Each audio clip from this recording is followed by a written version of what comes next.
kami dari kelompok Mawar akan menjelaskan tentang korupsi. korupsi adalah tindakan penyalahgunaan uang untuk keuntungan pribadi. Tindakan tersebut mempunyai kaitan dengan Pancasila, yaitu sila pertama yang berbunyi ketuhanan yang Maha Esa dan sila kelima yang berbunyi keadilan sosial bagi seluruh rakyat Indonesia. Dari keterkaitan tersebut, dibuatlah proyek yang merupakan sebuah kampanye dengan topik tentang anti korupsi. Di dalam kampanye, hal pertama yang akan dibahas adalah sangkut paut tindak korupsi dengan sila pertama berbunyi ketuhanan yang Maha Esa. Jika dihubungkan dengan sila pertama, orang yang melakukan tindak korupsi menunjukkan bahwa ia bukan merupakan orang yang beriman. Jika ia merupakan orang yang beriman, maka seharusnya ia mempunyai sifat peduli terhadap satu sama lain, terutama masyarakat yang miskin. Selain itu, hubungan lainnya mengenai tindak korupsi dan sila yang pertama adalah ia tidak mencintai Tuhan karena Tuhan mengajarkan kepada semua manusia untuk membantu orang yang kesulitan. Dan dengan adanya tindak korupsi, ia melakukan penghinaan terhadap Tuhan yang Maha Esa.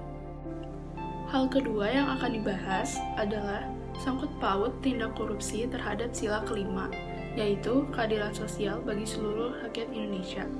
Hubungan tindak korupsi terhadap sila kelima menunjukkan bahwa orang-orang yang melakukan tindak korupsi sama sekali tidak peduli terhadap keadilan. Mereka hanya mementingkan diri mereka sendiri.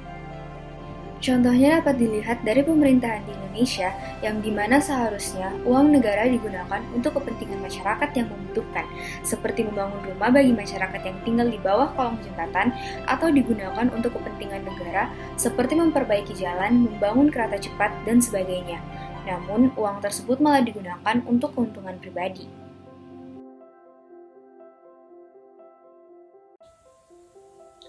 Menurut pendapat saya, sebagai salah satu masyarakat Indonesia, kita seharusnya terlibat dalam aksi yaitu melakukan pencegahan korupsi di Indonesia. Tindakan-tindakan yang dapat kita lakukan antara lain adalah mengedukasi masyarakat dengan cara melakukan seminar dan menyebarkan iklan anti korupsi. Selain itu, kita juga dapat memberi contoh kepada orang lain agar kita tidak melakukan tindak korupsi, yaitu dengan cara menanamkan kepada diri sendiri untuk tidak melakukan korupsi, karena memberi dampak yang negatif seperti merugikan masyarakat Indonesia. Tidak hanya itu, korupsi juga memberi kerugian kepada diri kita sendiri karena jika melakukan korupsi, kita akan dijatuhi hukuman. Contoh kasus korupsi di Indonesia adalah yaitu kasus EKTP.